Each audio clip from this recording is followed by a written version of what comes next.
Good morning, everybody. Welcome to today's Good 1Mby1M morning. Strategy Roundtable Morning. for Entrepreneurs. Please, everybody, be on mute. I will give you the cue to speak. I'll do an introduction first. 1Mby1M, as you know, is the first and only global virtual accelerator for startups. We run it from Silicon Valley, but really with a global footprint. So we work with entrepreneurs in every corner of the world. This is the 610th 1M1M Roundtable. We started back in 2008 with an experiment to do online roundtables. The experiment succeeded, and now here we are. The 1M1M program in its full format was launched after the roundtable experiment ran for a little over a year. This event is being recorded. Every single roundtable recording is on our 1M1M Roundtables YouTube channel. On Twitter, we're at 1M1M and at 1M1M as Romana. Hashtag today is 1M1M.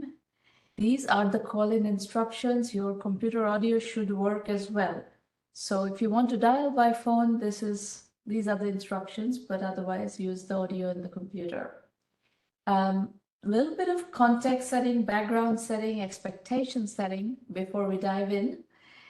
This is a safe working session. This is not Shark Tank. We're not trying to entertain people. We are trying to get some work done.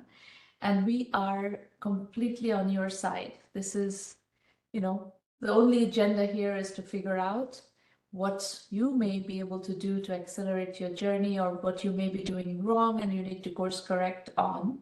I will not sugarcoat my feedback. I'm going to trust you to be an adult, and I'm going to be frank with what I see, what looks to me like the challenges and the roadblocks that you're going to face, and what I think may be the way to go around those. If you disagree with my feedback, that is entirely your prerogative. It is your venture. I've disagreed with many people who have tried to give me advice, so you fully have my blessing to disagree with me. But typically, I don't give bad advice, so at least consider it. Gaurav Agarwal from San Francisco is our first presenter. Visitly is the company.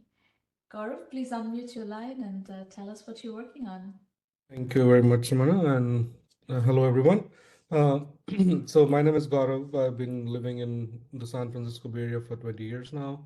And we started Visitly to simplify and modernize and give good workplace solutions for our potential B2B or business customers, right? So we'll be talking about Visitly, what we have been doing.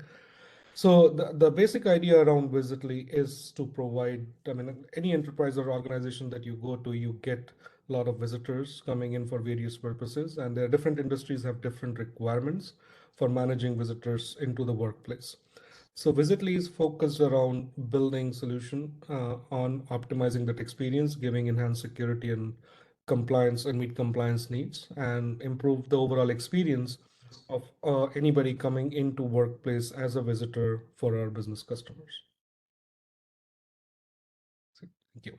So some history about Visitly. We started sometime back in 2018, and our first version we launched around middle of 2019. But as you know that, most of our solution was primarily around workplace where people come in. And during COVID, we had to pause a lot of our effort because most of the workplaces were shut down. And the good thing is that we were able to sustain. It's not like we had to close down. There are still certain number of customers in certain industries which were still open, and then we continued to do that, but we paused a lot of our innovation and product development for a good part of 2 years, right? But we picked back up second half of 2022 with a new go-to-market strategy or good next gen product strategy, and then launched our version 2.0 earlier this year, and we are seeing good traction in the market as part of that. Next slide. So this is our current customer base. We have around 200 plus paying customers across the globe, but 70% plus customers of our are primarily based off of North America and mostly US. Not as much in Canada as well, but a good market in Australia and Europe as well. And from an industry perspective, where our current customer base is, we have 22% customers in manufacturing, followed by general offices, and then transportation and logistics and construction. So those are the four big segments that we see most of our customers are as we see right now. Is it large enterprises? It's a combination, Sumana, to be honest. I mean, our current, and I think the next slide will talk about it. Our current deal size is fairly small, and I think that's where we wanted to talk about pivoting to a particular segment of customers, right? And this is mostly around 50 to 250 employees, 1 to 2 locations, so not as many locations as we would like it to be. So that's one of the discussions we wanted to have. Okay. So right now, again, our deal size is small. We have few customers which are upwards of 6 figures, but again, those are far and few. But most of our deals are around $1,000. And our current customer $1,000, is it an annual annual. recurring revenue? $1,000 annual. Yeah. Do you do multi-year deals or is it just 1 year deal? We only do multi-year deal for enterprise contracts, and it has to, I mean, yeah, it has it for not for smaller contracts, right? So. Okay. Yeah. Just we can go back. I just wanted to call out one thing, our current Sure. acquisition methods. We don't do any paid ads right now. All of our acquisition right now is either through organic, social, or SEO.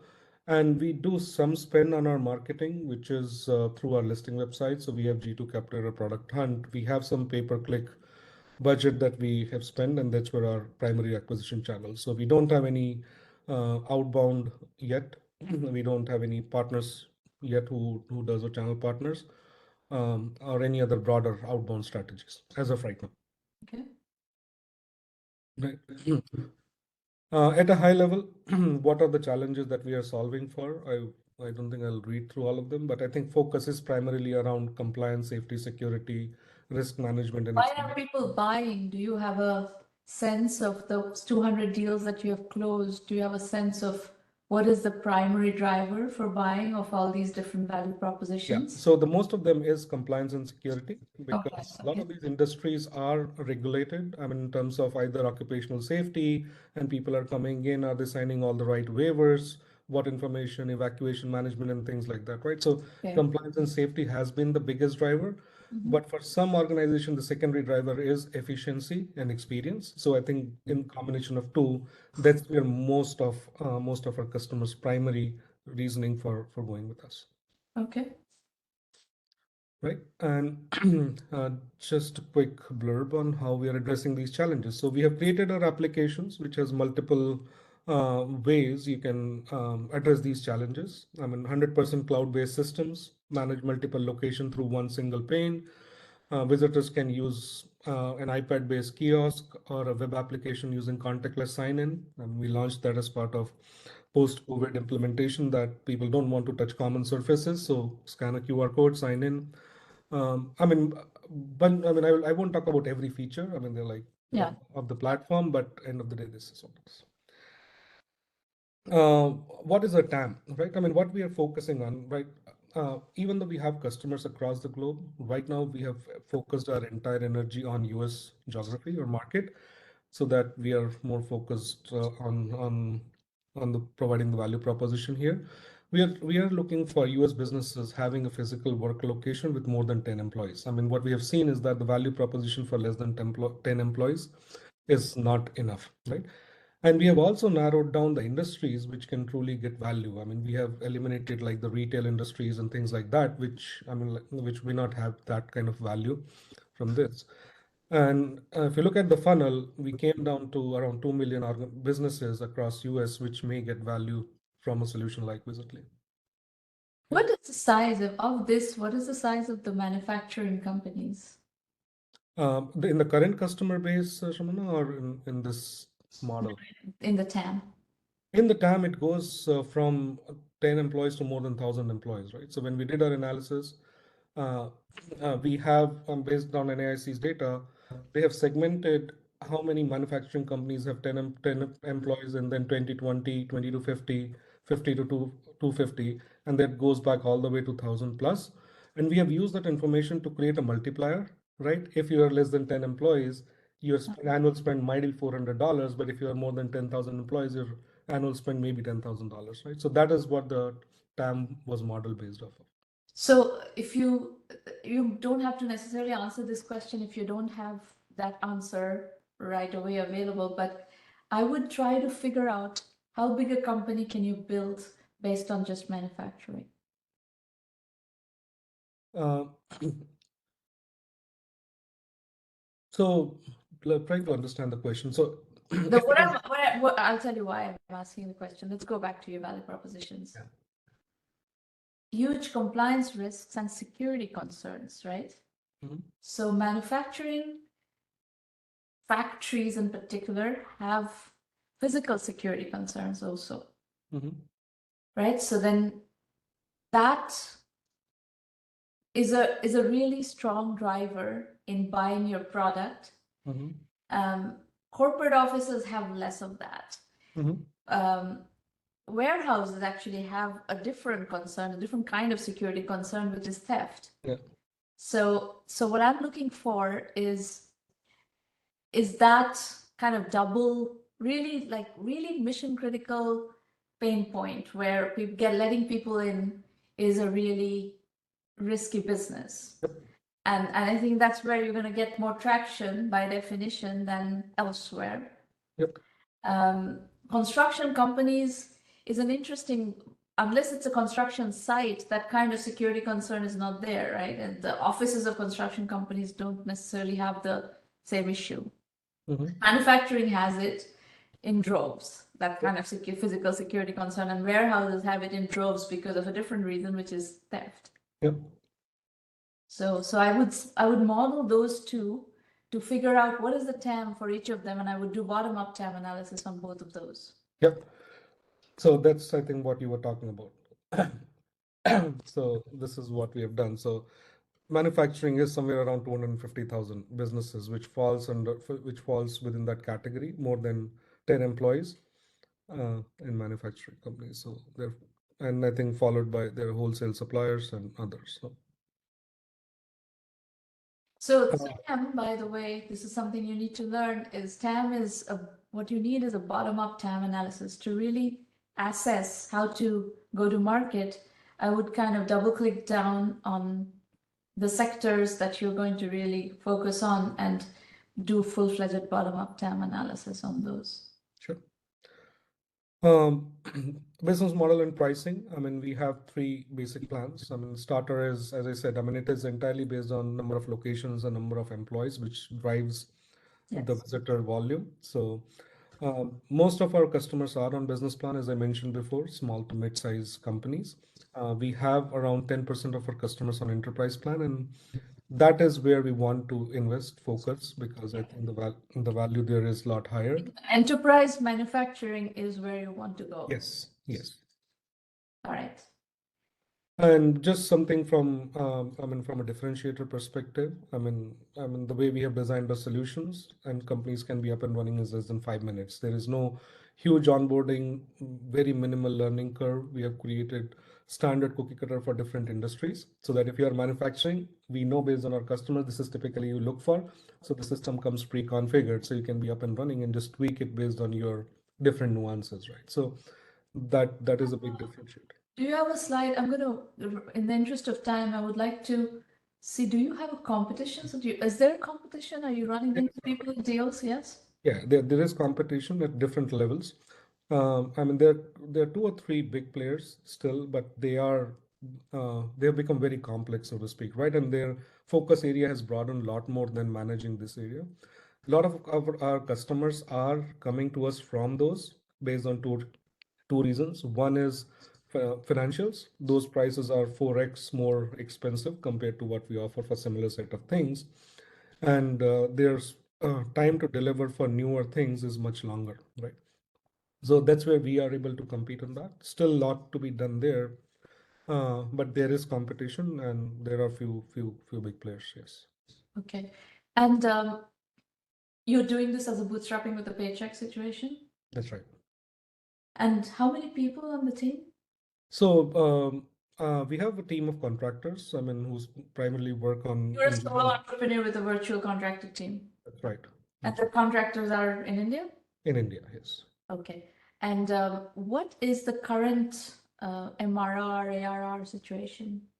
So our ARR right now, I mean, the way we are tracking right now would be somewhere around $175,000. $175,000 ARR, okay. And are you break even? Are you? We are profitable. Our spend is much lower. As I said, I mean, we don't have any ad spend or we don't have any major marketing spend. Yeah. So our spend goes to either engineering, product dev. So So, last 4 years we have been positive. Yeah. so we have a methodology that we use. We call it Sales 2.0. It's kind of like going from 5 customers to 50 customers to 500 customers to 1,000 customers to 10,000 customers. How do you manage that funnel? Mhm. And I think I haven't obviously studied how you are managing your sales, but that methodology definitely is going to be relevant. That's a B2B sales management methodology, and we have used that extensively in our portfolio. So that's the answer to your first question. You will need to, manage the sales process in a very disciplined way. It has to be inbound. If outbound can be only in a grow the account situation if you get to the really large customers. Mhm. So as long as it's in the $1,000 to $10,000 a year kind of deal size, it has to be inbound. Mhm. If you do multi-year deals and if the deals get up to $100,000, then you can start doing outbound. Okay. And you can separate it out also in that here's something you're going to do with outbound selling. Maybe you have 1 person or 2 people working on outbound and you do the rest with inbound. But there's also, all kinds of issues that we have to work through here is you have to manage this within a bootstrapped Mhm. framework. So there's cash pressure and so on and so forth. So there's a lot of, tuning of the sales process that needs to be done. Mhm. How to balance between current product strategy and new customer demand. Again, this has to be looked at carefully in whether it is going to get you is it a one-off thing, or is it really a broad customer feature? Mhm.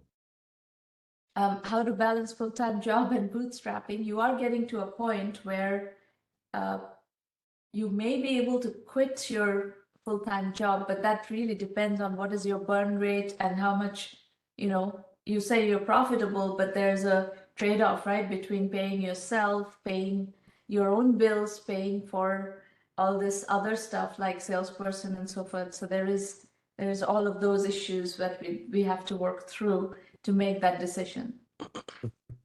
And one of the reasons that we are asking this question, Samana, is that again we can go very aggressive on sales, but we need the infrastructure or people to support that also, right? Because Right. it cannot be like we're getting people inside the door, but if you're not able to do and respond to that, right, it's of no use. So we are very positively cautious in terms of not going crazy on that. We need more people in the door until we are ready.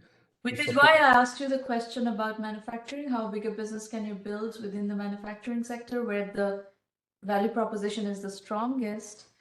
I would kind of try to figure out the strategy for how to really double down on manufacturing and what do you need on the sales side? What do you need?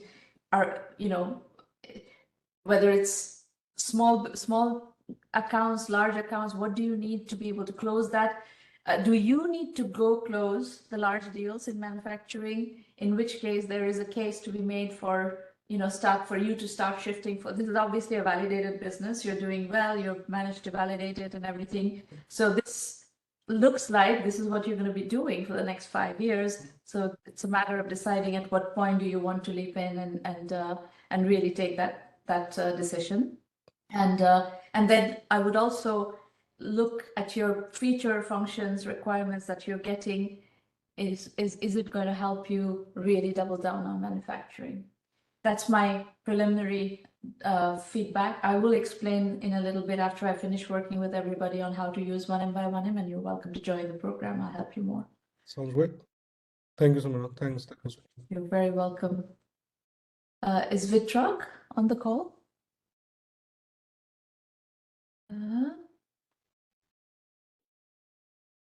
Uh, actually, Vitra won't be able to make it, so I'll be joining the call. I will be presenting you. Sorry, his health is bad. Oh, Vitrav is sick. Okay. Yeah. So myself Jainam and Vitra is my co-founder. So we are Mumbai-based startup, and currently our startup is in ideation phase, and we are researching about more users. So presenting to you Projemy, where one can learn skills by doing projects and not theory. So here are some user stories which I would like to share it with you. Meet Karthik. He has recently landed a associate product manager job, but he's struggling because his skills are not up to the mark. What will he do now?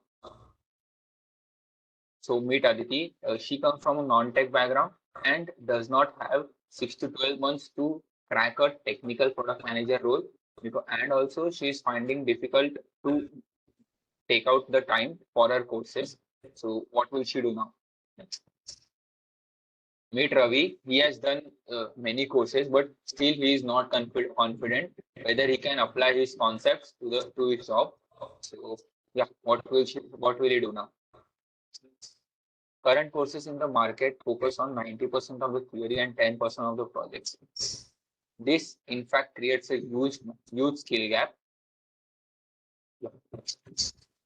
So our focus is more on projects, like we'll focus 90% of the part on projects and only 10% of the theory will be taught. And that too while doing the projects, because we believe that learning can only happen if people are forced to implement and think on that. So why now? As you all know that 70% of employees don't have this mastery of the skills they need for the job. 25% of more workers found that they need to switch their occupations or rather upskill or reskill. And according to World Economic Forum, over 50% of the employees will need to upskill by 2025.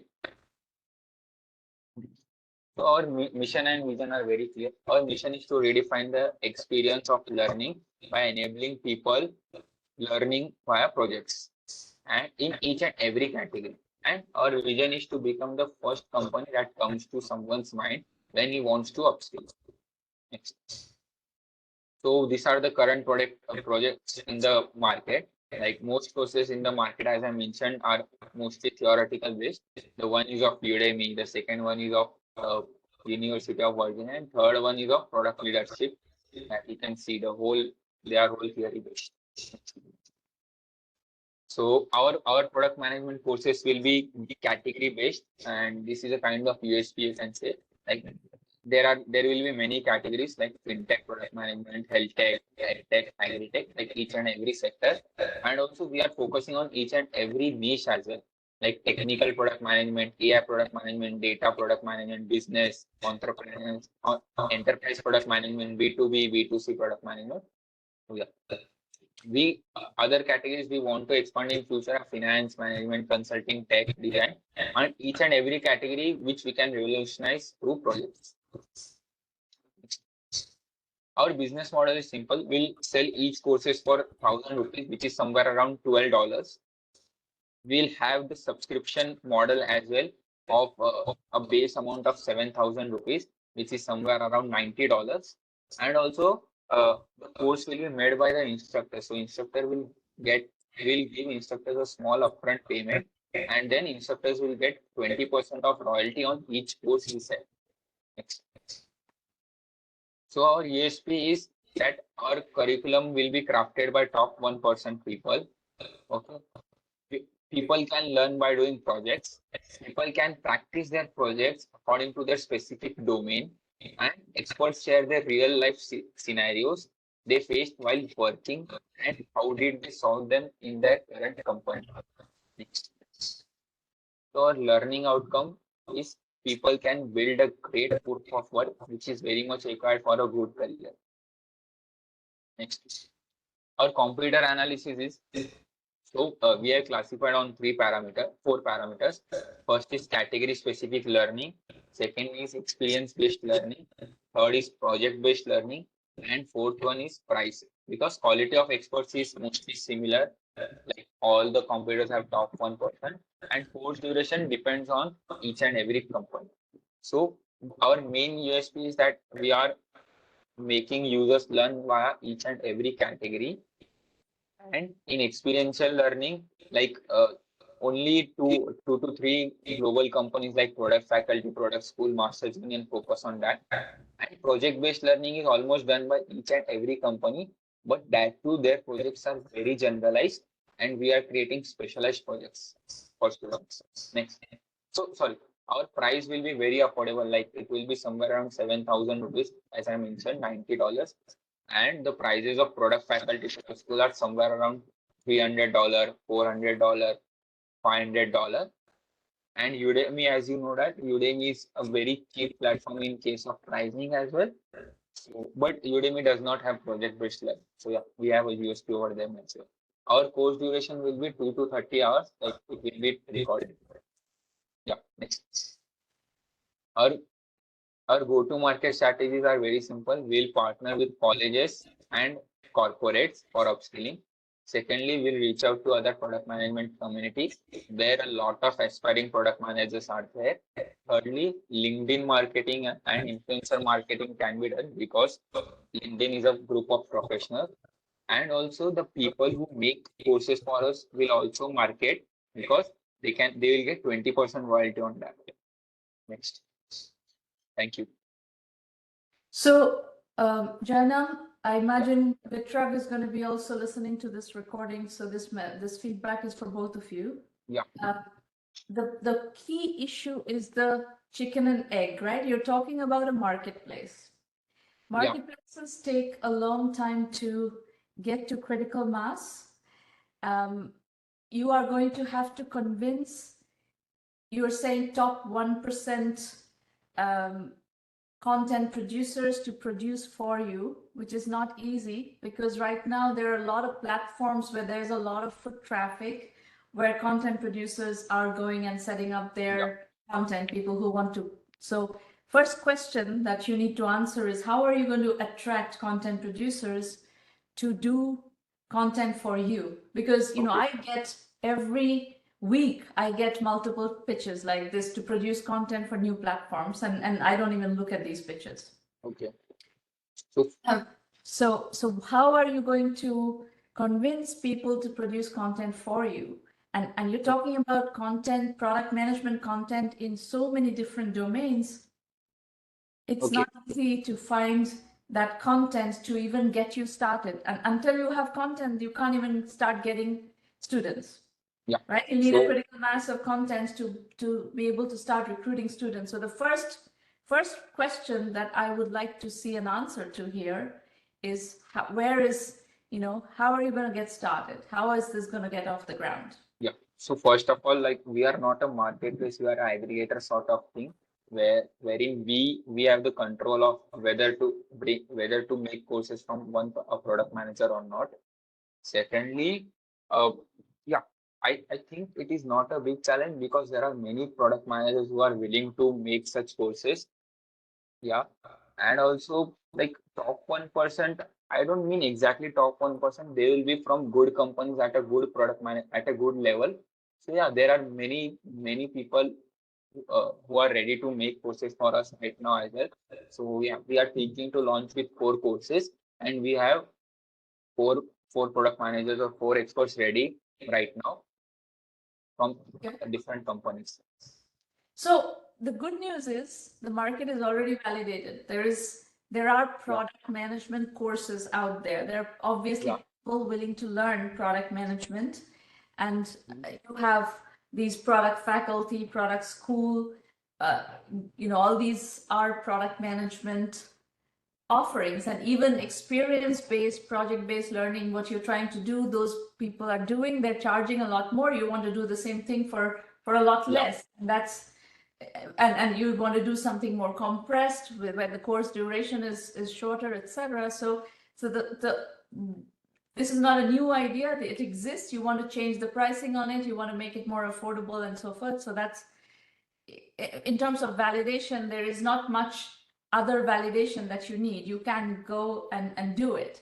The question is, what is your ambition? What is Vitrag's ambition? Do you want to raise money on this? Is this something that you want to do as a bootstrap business? Because then comes the question of TAM. What is the TAM? How, what is the bottom up TAM? Is this going to scale? What is the velocity at which you can grow? It is a very competitive market now. Yeah. EdTech in general has become a very, very competitive market. So, and you are up against companies like Udemy that do have a lot more clout. One of the reasons why we chose to work with Udemy is because they have 25 million users and there's a lot of foot traffic. We don't have to do anything. People come and start taking our courses. We do market ourselves. So your point that instructors will also market is correct. But even if you don't market, Udemy markets. And there is there's a lot of foot traffic in Udemy that instructors get benefit from. And if you get to a level where they identify you as one of their top instructors, they will give you more of that attention. So I think you are up against those kinds of players. You are up against Coursera, you're up against Udemy, you're up against Udacity, you're up against 2U. There's a variety of different players that you're up against. So you're going to need to do a very thorough job of competitive positioning and how you're going to crack that market. But the opportunity is obviously there. And frankly, at this point, it's a global opportunity. This is what is very interesting is that, we are seeing students from Africa quite a lot these days. Almost at every roundtable, we see African students. In our Udemy student base, we see African students. There's a very large youth population that is looking to upskill and so on. So EdTech, especially global EdTech, is a very big opportunity.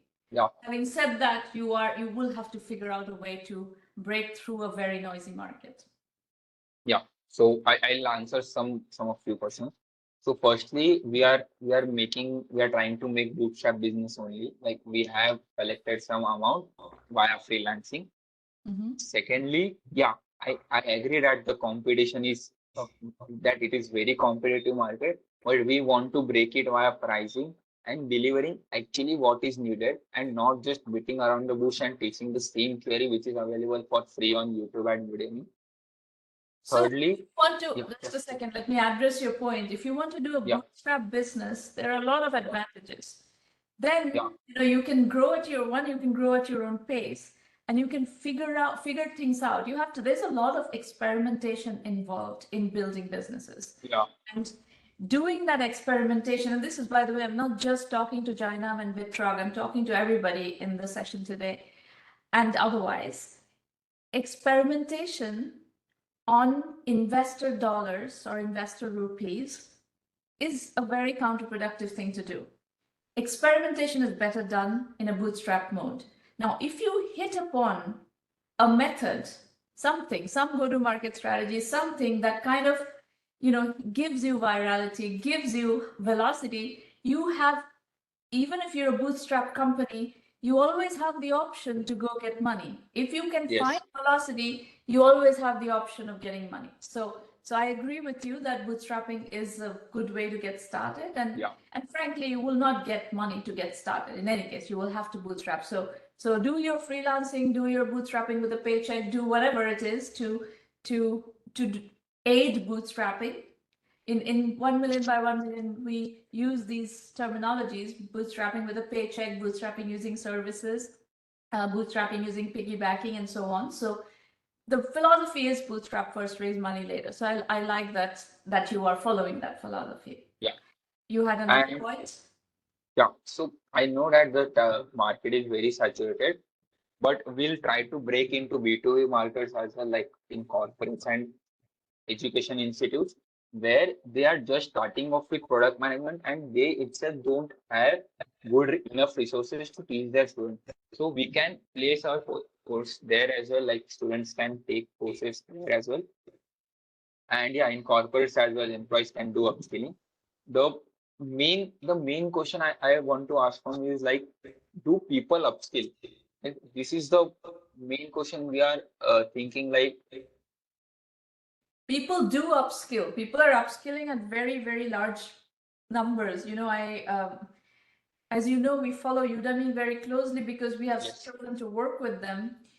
On Udemy, I think they have something, I haven't checked the latest number, but the last time we checked a few months ago, they had 7.5 million people learning machine learning and Python and so on and so forth. That is a staggering number, right? 7.5 million people. And these are people who know other things, most likely. They know JavaScript or Java or C or whatever, and they're upskilling to machine learning because AI and machine learning is the topic of the day. So there's a lot of upskilling going on those topics. Now, the question that you should think about is who is trying to learn product management? Very often, the people who are trying to learn product management are people who have some technical background and are trying to get to the next level of their career. Okay. Yeah. So if you can hit the right spot of who's trying to upskill, you will be able to get them to work with you. Yeah. You know, so that's one point, and the other point that I want you to think about is, do you want to be the platform where people are coming and buying stuff, or is there another platform that you can be on where there is foot traffic? Because acquiring foot traffic is a very expensive proposition. And there are very large platforms that are doing a lot of foot traffic acquisition out there already. So this is, I think your go-to-market strategy is something that needs to be thought through. Okay.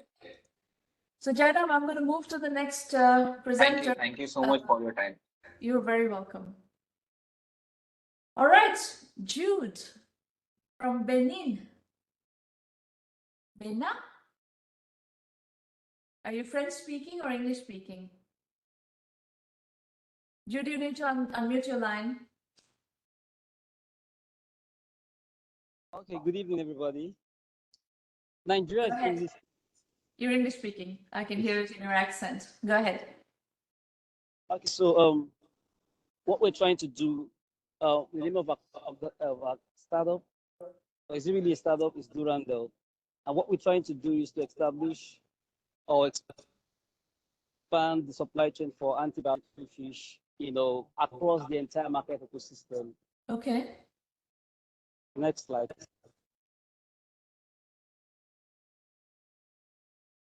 So this is a brief of what we've done over the past years, our interaction with the market at all levels, global levels, local level, right? Basically, so that's what we've done. Now, our vision is to, create one ecosystem. Jude, I'm going to give you one piece of feedback.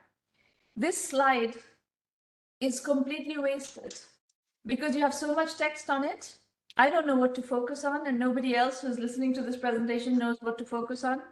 So the best way to do slides is just having, 5-10 words on a slide and making a point.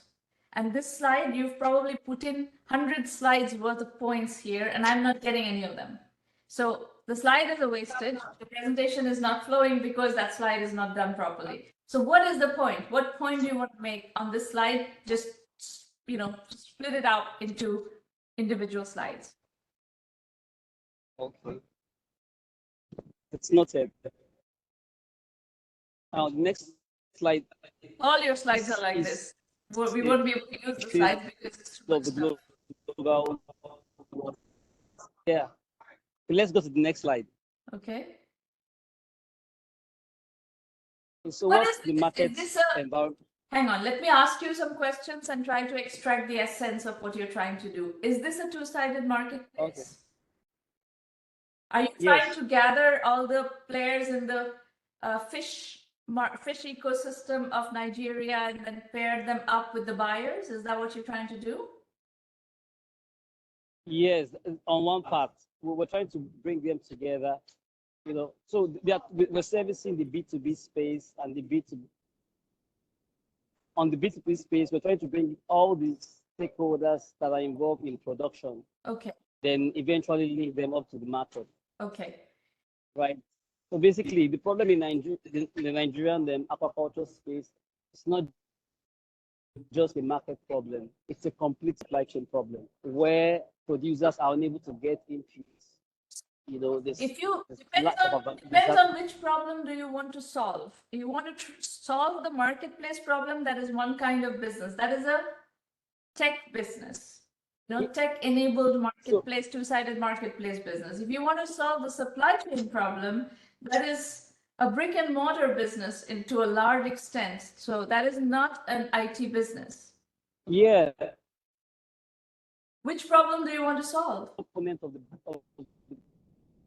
Sorry? business, and there's the hello. I say there's the tech component of the business, and there's the brick and mortar component of the business. I recall you mentioned about market experimentation, and that we have done extensively well regarding the brick and mortar component of the business that requires us to map out the market and the actors, then find a way to link them together. We have done that offline. So what we're basically trying to do at this point in time is to bring them on a digital platform, try to digitize the space so that it's easier for us to facilitate the process. But as regards whether the most Jude, what I'm trying to tell you is that digitization, listen, just listen for a moment, please. Digitization is one issue. There are a lot of physical problems in that supply chain. There are problems with cold storage. There's problems with, you know, all sorts of physical issues that are going to be capital intensive. So you should choose which business you're going to be in. If you're in a information technology business, that is one way to do this business. And then I will guide you strategy wise along those lines. If that's not what you're doing, if you're doing something different, then I'm going to guide you differently. And then it's actually, I would say, the capital intensive, full supply chain, cold storage, and all the other nuances of a supply chain, that's not our cup of tea. That is not what we do here. So, okay, so I can only guide you if you're doing something in the IT domain. Yeah, basically what we're trying to do now is to link all these stakeholders. For example, the assets exist individually and disparately. We want to be able to provide that information so that stakeholders can link up with themselves and run transactions on the platform that we want to build. So answer my question, is it a digital business or is it a digital plus physical business? It's a digital platform business. Digital platform business. Yes. Okay, then you're going to have to think about it from a digital platform point of view, and you need to figure out what is the minimum viable product. Have you thought about what is the minimum viable product in this? Yeah, basically just to get the app running and invite stakeholders on the space. We recall that. Not an answer to the question. That is not an answer to the question. You need to figure out what do you need to put so that you can get transactions happening and revenue flowing. So what needs to be in that minimum viable product in the app such that there can start to be business happening? Okay, so we need to be able to capture, to onboard the stakeholders, because it's basically difficult to get them over time. About 85% of actors in that space are not tech savvy. They live in rural communities. So being able to get them, organize them into cooperatives, and then onboard the cooperatives on the platform.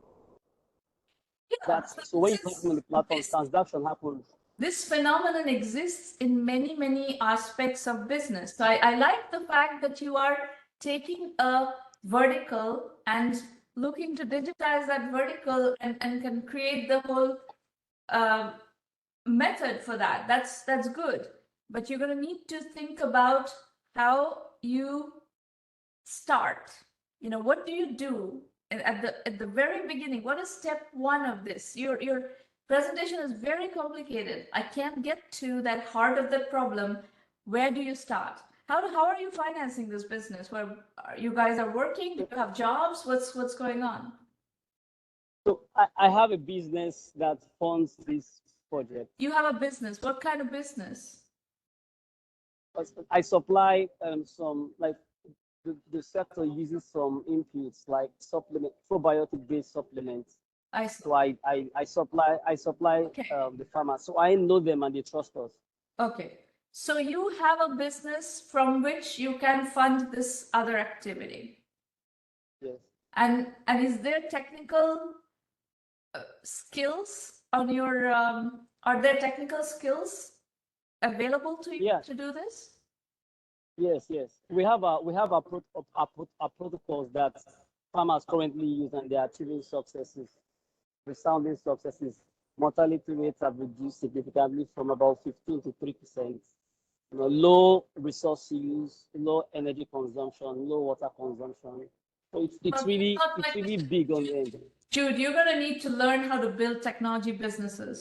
You don't have the experience of building an IT business, and you're going to need to learn that. So again, I will explain. If you hang on, let me finish working with the other presenters. If you hang on, I will explain to you at the end of this session how to use 1M to learn. You are going to need to learn how to build a tech business. Okay? Right. All right. I'll wait. Okay, great. Thank you. Who is next? Wow, lots of slides. Styled. Evonya Easly. Evonya, please unmute your line. Hi, Hello. you ready? Yes, I am. Go ahead. Okay. Hi, I'm Evonya Easly. I'm the founder and CEO of Style by Lovee, and I have a question. Do you use Instacart? I love it. I love the convenience of not having to go to the store and go out to aisle to pick up my groceries. What if you could do the same thing but for your wardrobe? Next slide. That is the problem that we are solving. Our clients don't have the time, desire, or expertise to always show up how they want to be seen. Light travels faster than sound, so people see you before you speak. And our clients are busy professionals that want to show up capable, competent, and professional. Next slide. Our solution is Style by Lovee, where we connect you with a personal stylist that not only brings you the wardrobe, but the style expertise so that you can have a personalized, curated shopping experience without leaving your home. Next slide. Our target market is professional men and women between the ages of 25 to 65. They are using style as one of the tools, as we like to call it, in their executive tool belt. Along with their resume, education, and experience is also their presence and how they show up to accomplish their personal and professional goals. Next slide.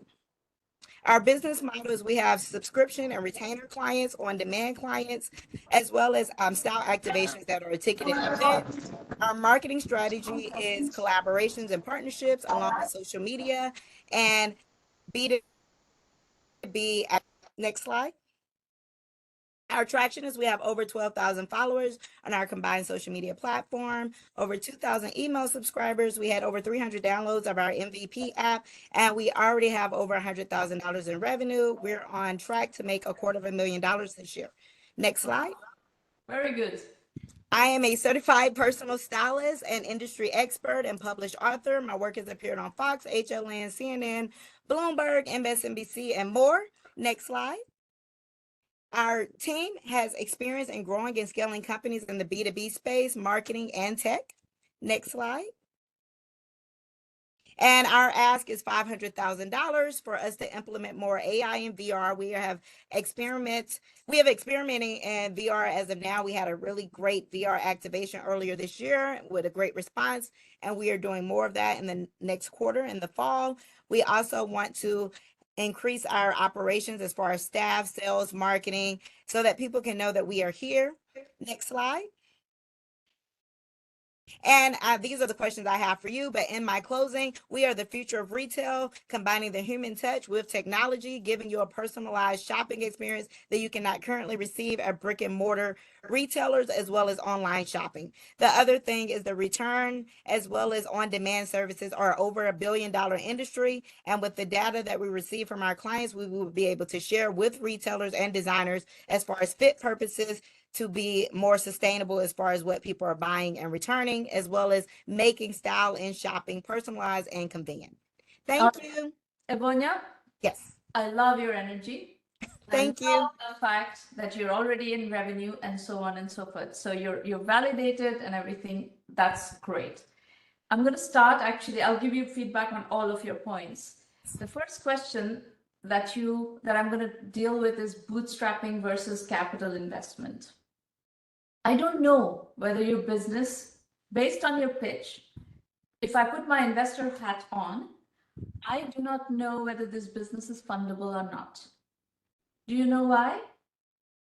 No, I want to add. That's why I want you to answer. You're here. Yes, exactly. Because the slide that is missing, or maybe the set of slides that are missing from here, is business model, pricing model, bottom-up TAM analysis. Okay. So these are 3 topics that you're going to need to learn cold. And I think you have some of this already in your pool because you are already in business. You have validations. So you need to turn that into an investor pitch worthy description of business model, pricing model, bottom-up TAM analysis. So what are investors trying to do? Investors are trying to go from 0 to $100 million in 5 to 7 years. From the point that you bring in an investor, from the point that you start to where you bring in investors, you can take as long as you want. You don't have a velocity pressure because that you are doing it at your own pace, it's fine. But if you bring investors in, investors want velocity. Velocity is 0 to $100 million in 5 to 7 years. For that, the TAM needs to be $1 billion plus, and the velocity equation needs to be clear. What go-to-market strategy is going to give you velocity? These questions are not answered in your pitch deck. So my first answer to the question number 3 is I don't know, but I can tell you how to make me know so that I can guide you properly. Okay. Is to answer that question in the pitch deck. So no investor would be able to process that question until you put that analysis in front of them. Okay. Yeah, we only had a limited number of slides, and I guess I was just trying to figure out which slides to put in here. So I do have a longer deck as well, where we do get into more of the pricing of what everything is. But yes, thank you so much, though. But the real driver in deciding whether a deal is fundable or not for investors is TAM, bottom-up TAM analysis. So you have to understand how bottom-up TAM analysis is done, and you have to create a model that you can defend that investors are going to buy into to make that decision. So my advice to you is to learn these pieces and figure out, whether you're fundable or not. If you are fundable, then you can look for money. If not, keep bootstrapping and you will build a wonderful business. I mean, you can build a wonderful business with this. Clearly, there's no question that you can build a wonderful business here. Okay. And congratulations for coming this far. I'm very, very pleased to see what you've done. Thank you. I appreciate that. Do you have any other feedback or just advice in general, or just any questions about the business, even if I didn't provide a slide that included that information? How many stylists are on the platform? As of now, we have 10 stylists that help me. I'm still styling clients, and then we have 10 additional stylists that help me style all the clients that come on the platform. And how many clients are on the platform? I think about 100. And what is the business model? What are you charging them? We start as low as $100 for a virtual session and up to $10,000 for the retainer clients that pay me a monthly retainer fee. And how many of those do you have? Of those, I have 10. 10 monthly retainer clients. Okay, so basically, you're going to need to figure out the segmentation of this. Like which business Can you build? Can you build that $10,000 month retainer client business? Is there a large enough market for that, or is it more $100 per virtual session kind of business? And the go-to-market strategies for the two are different. Okay. Okay. All right. So I'll Taking notes. Thank you. You're very welcome. I will again, if you wait, I will tell you how to use 1M. Okay. Harish Matawani is next from Gujarat, India. Harish, please unmute your line and tell us what you're working on. You're on mute. Unmute. Unmute. You're on mute. We can't hear you. There you go. Go ahead. You're back on mute again.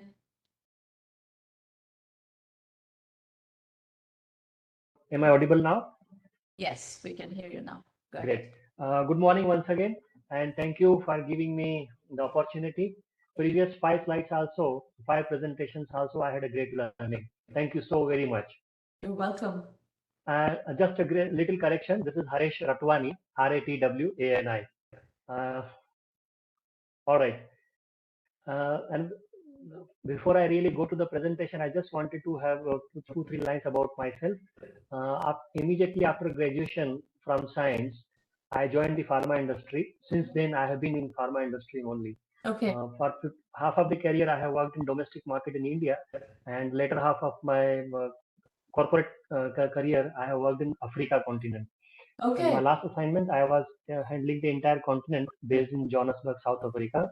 Okay. And then while working there only since 2012, I have been thinking that what can I do which will create impact, in the social economic sector and the healthcare sector.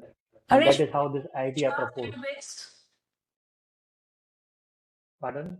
Where in Gujarat are you based? Vadodara. Okay. Wonderful. Yeah, it's 100 kilometers from Ahmedabad.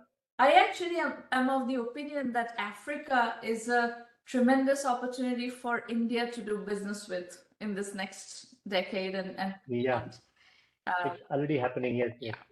It's So going through that. Please go ahead with your presentation. Yeah. All right. So the Healthy Basket is the India's first walk-in pharmacy, I would say. There has been a concept globally, but in India, walk-in pharmacy concept is not there. You will hardly find, in metro cities, 1 or 2 walk-in pharmacies. That is a major differentiator, but that is not the idea behind building the Healthy Basket. This is not only the first walk-in pharmacy, but walk-in pharmacy. Pardon? What is the definition of a walk-in pharmacy? Walk-in pharmacy, so it's like globally, which brand I would say, the offline stores, big stores where you have a choice and you go and choose at your own. So a shop for medication, basically. See, it's when you enter into the pharmacy, you have pharma OTC choices, which are not prescription drugs actually. Right. See, I'm a right person. I know what is missing in my life. While roaming around the pharmacy, I see one supplement which I find it interesting for me, so I buy it. Likewise, while roaming in the pharmacy, I find one surgical item like blood pressure machine, which I find it suitable for my father, and I like it and I find it interesting, so I buy it. So you have a choice at your own to roam around in the pharmacy. Trying to create? Is that what you're trying to create? No, that is the first and one differentiator only. This is the first offline online integrated B2C business model, and what you call it, in another simplistic manner, I would say this is a pharma retailing innovation in India. Can we go to the next slide? See, in India, there are around 1 million pharmacies. Out of them, 90% are fragmented pharmacies, where the setting of pharmacist itself is a challenge because it is handled by the owner and the pharmacist is missing.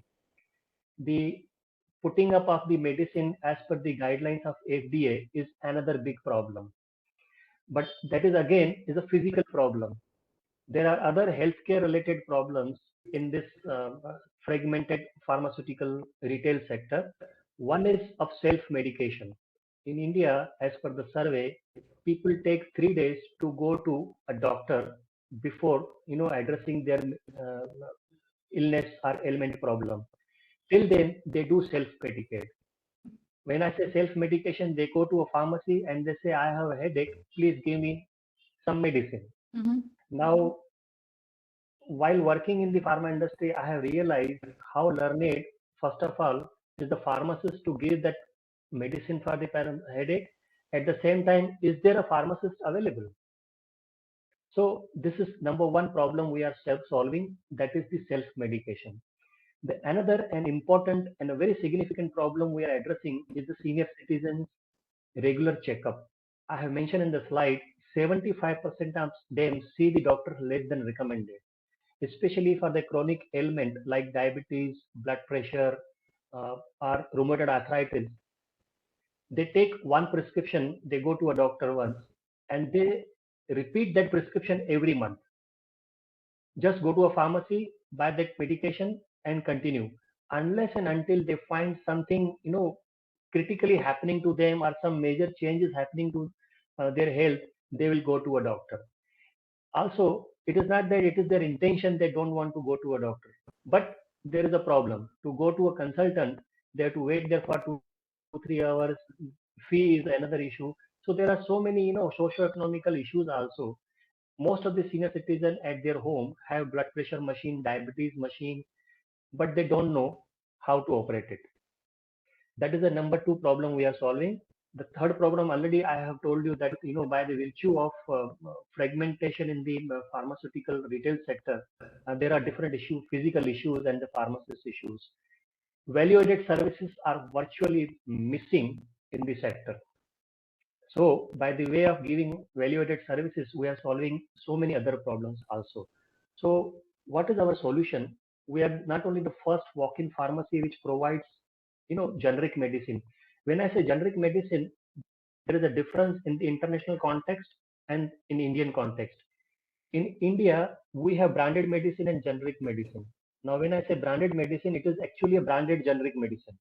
Mm-hmm. It is not an innovative drug. For example, Pfizer have innovated Viagra, sildenafil. Now there are around 20 brands or 20,000 brands available in India for sildenafil or Viagra itself only, Mm-hmm. but they are branded, prescribed by the doctor by name itself. Mm-hmm. When I say generic, a layman will go to a pharmacy, will say, "I need sildenafil, I need Viagra." So that no name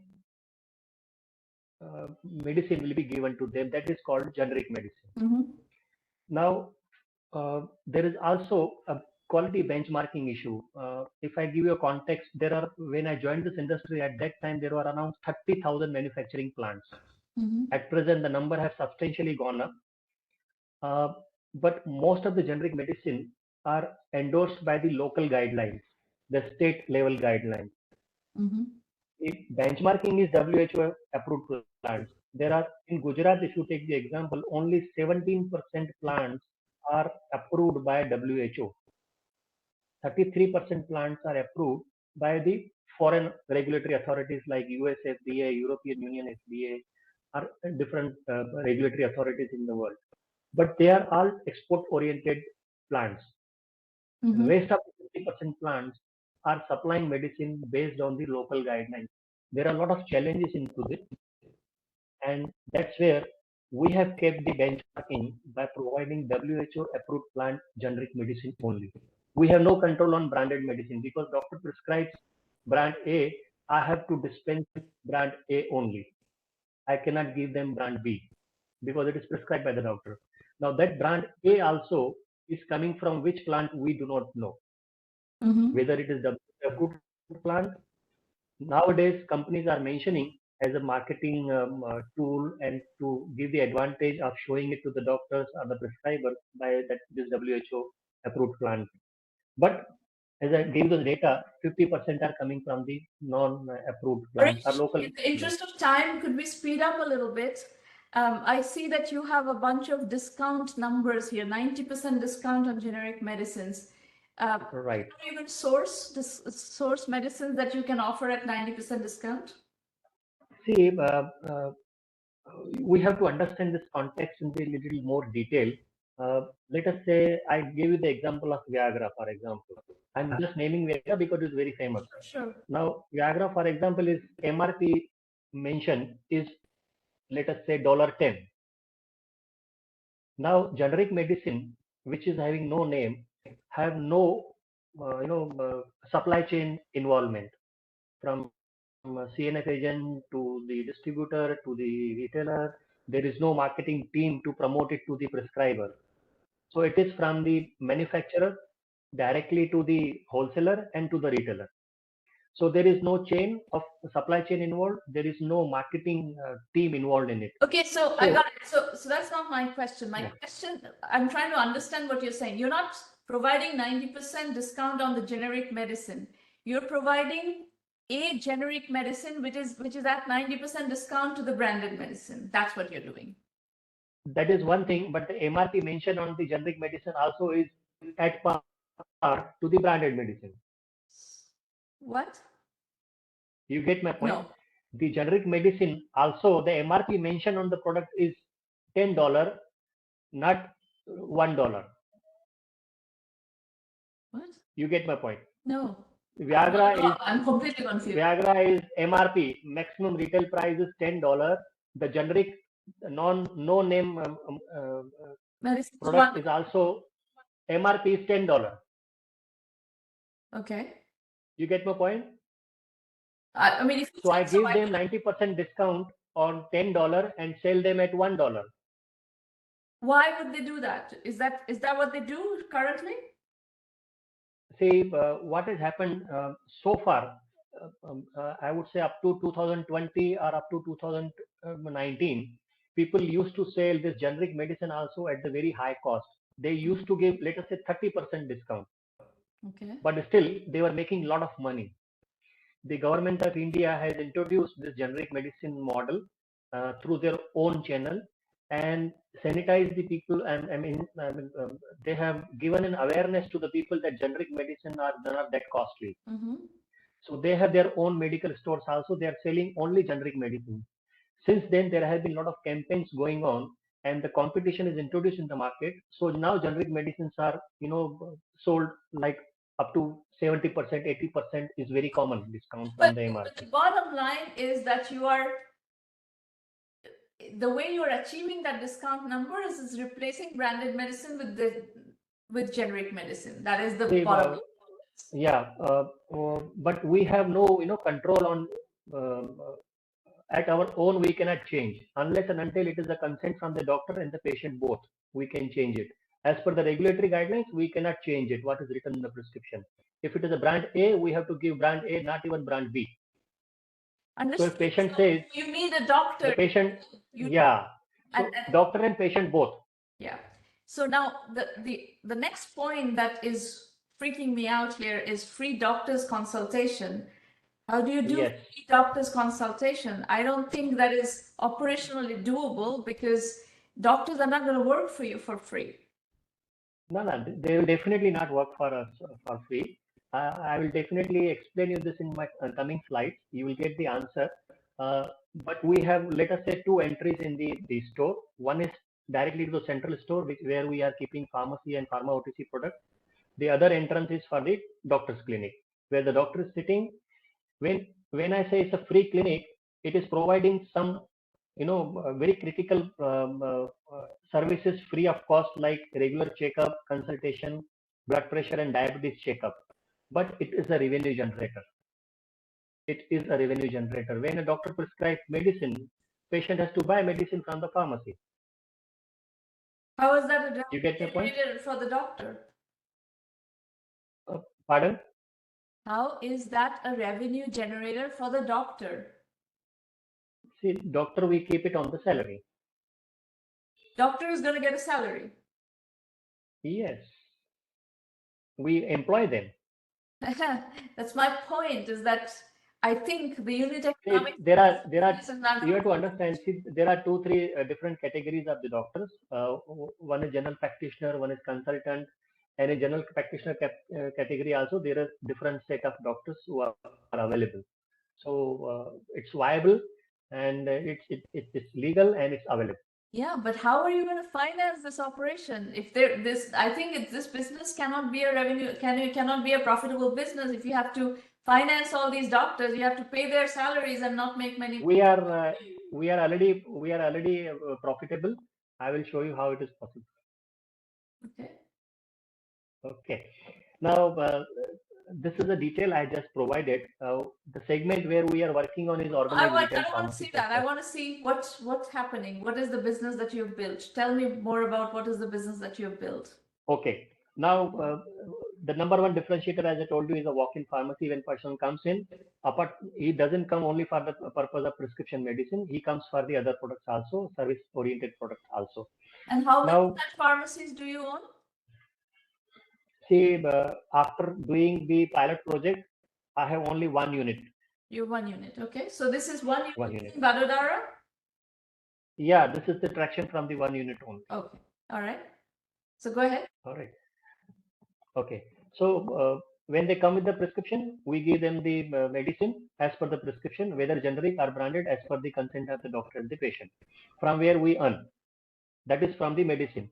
Also, if he chooses something from the pharma OTC products, service products, he chooses, we give them from the checkout counter and we earn from them. Now, what is happening in the clinic? Clinic, we are providing the free services, uh, but there are also some value-added services also. See, in India, when a patient goes to a doctor, apart from getting consultation, if he's prescribed the lab test, the patient has to go to a particular lab or as recommended by the doctor. Now, there is a commission involved in this transaction from the lab to the doctor. If doctor is sending somebody to a laboratory, specific laboratory, let us say the cost of the prescription is 100 rupees for the laboratory, the doctor is going to get 40 to 50 rupees. Harish, this really scares me because this means. No, don't worry. I mean, Let see, me finish. I want to finish. Please listen. You've come here to listen Yeah. to me, right? Otherwise, there's no point. Yeah. If Yeah. you set up an incentive structure where a doctor is incentivized to prescribe a lot of labs to make more money, that can be a den of corruption. That And is it's a what big I'm den telling of- you is happening.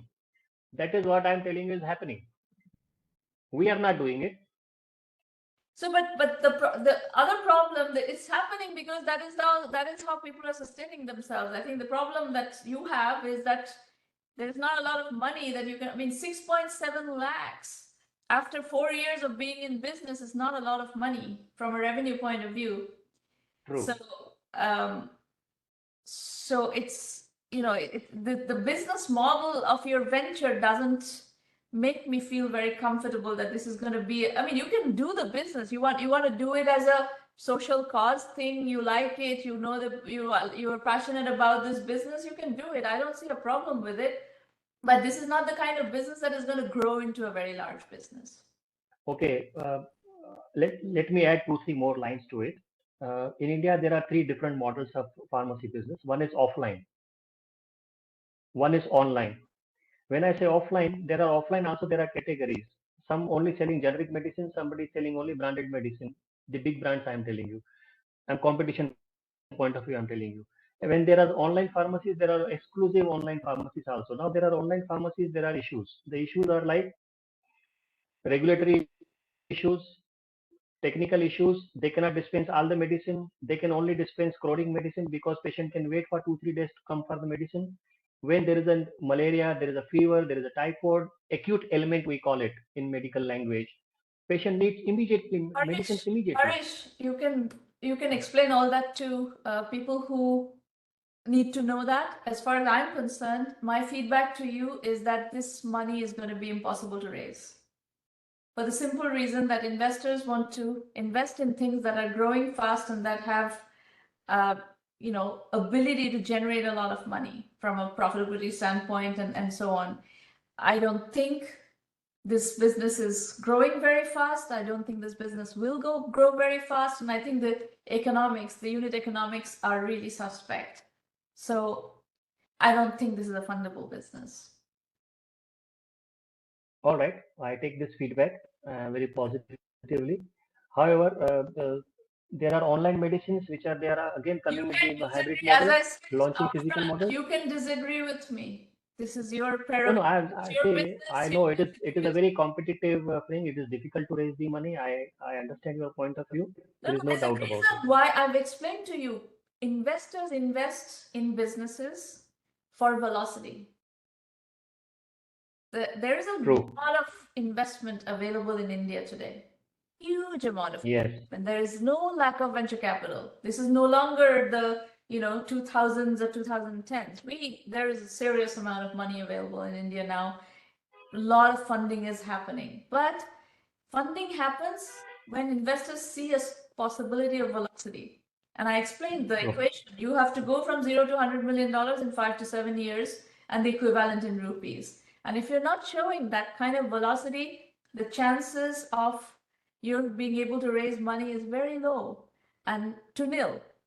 So, but you can build a bootstrap business. You don't have to go raise money. You don't have to build 70 stores. You can build your 1 store, 2 store gradually. You can build it up to, a small number of stores, and you can do your business if that's what you're passionate about. There's no problem with that.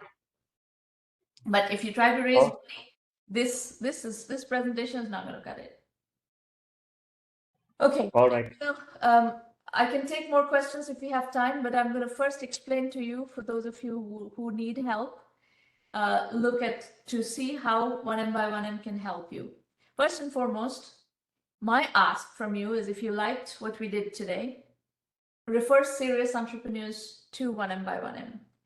And by serious entrepreneurs, I mean people who are open to getting feedback, including, to some extent, feedback that is going to challenge their assumptions. I am, as you can see, not sugarcoating. I'm telling you as I see it. I'm not going to tell you what you want to hear. I'm going to tell you what you need to hear. And if that's a problem with you, that's your problem. You've come here to work with me. This is the philosophy with which I work. And if you like that philosophy, please refer other people to 1M. All our resources are online. You will find everything at 1M1M.com. There is a terrific blog that is free. A lot of people learn just by reading the blog. The Entrepreneur Journeys book series is case study based. There are a bunch of books, about a dozen books that are all case study based. You can learn from those if books is your way of learning. These roundtables happen on a regular basis. In July, we have roundtables every week. You can come as many times as you want. Generally, you can only pitch once. So if you have pitched before, you're not supposed to pitch again for free. You have to join the premium program, and any further help that you need will have to be within the premium program. This is to give opportunities for a lot of people who are trying to come, an opportunity to also use the free opportunity to talk to me. The premium program is where you can come and talk to me every week. There's extensive methodology guidance. We have a full curriculum, digital curriculum that is over 3,000 hours long.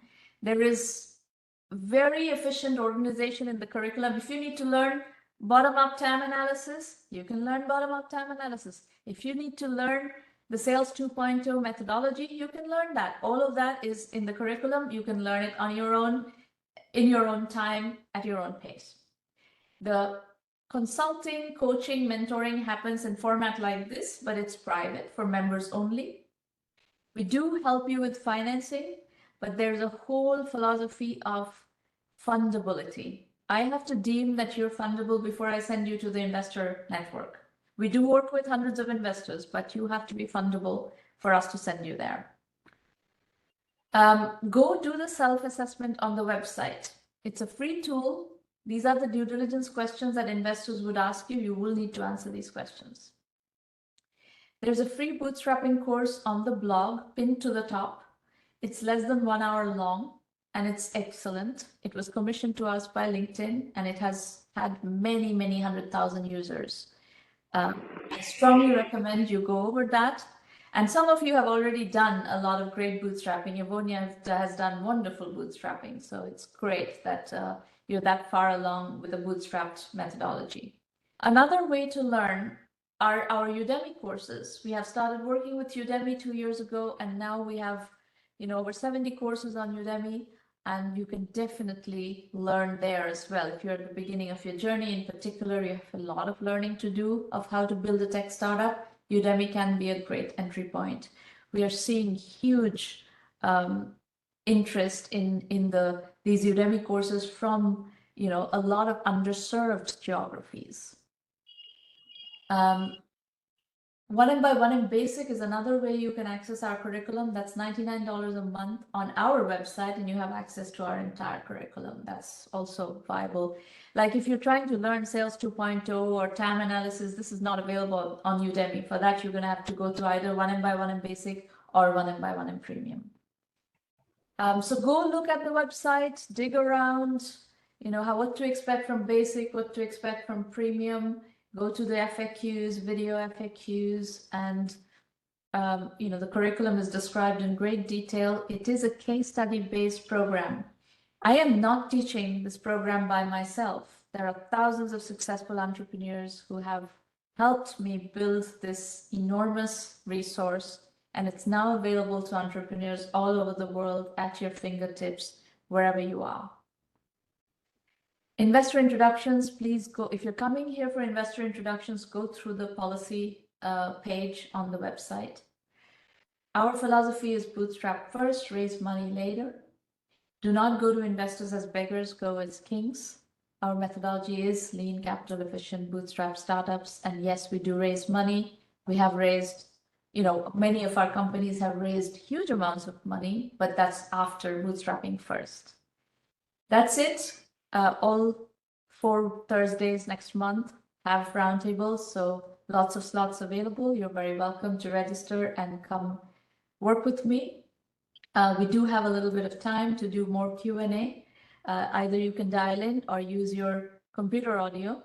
One question is, if you could let us know in public chat how you found out about 1M1M, that would help us understand how we are distributing and what's working and what's not working.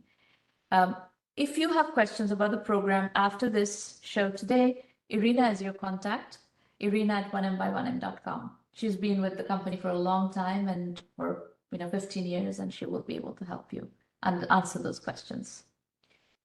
Okay, questions, anybody? Yeah, I think you have answered almost everything. Good. Very good. Anybody else? See, 1 second. Shamshad has a question. I'm already in the basic plan. Should I move to premium if ready for... You can move to premium anytime you want, Shamshad. If you want to talk to me on if you're doing basic, at least a lot of the methodology. And if you are ready to start working with me, join premium and get going. Absolutely.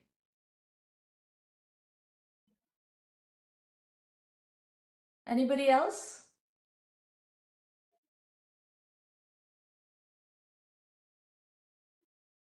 Any other questions, folks? All right, I don't see any hands up, so we will adjourn for today. I look forward to seeing you next week. Bye-bye. Make lots of progress in the meantime. Thank you. Bye-bye. Bye. Thank you. Bye-bye.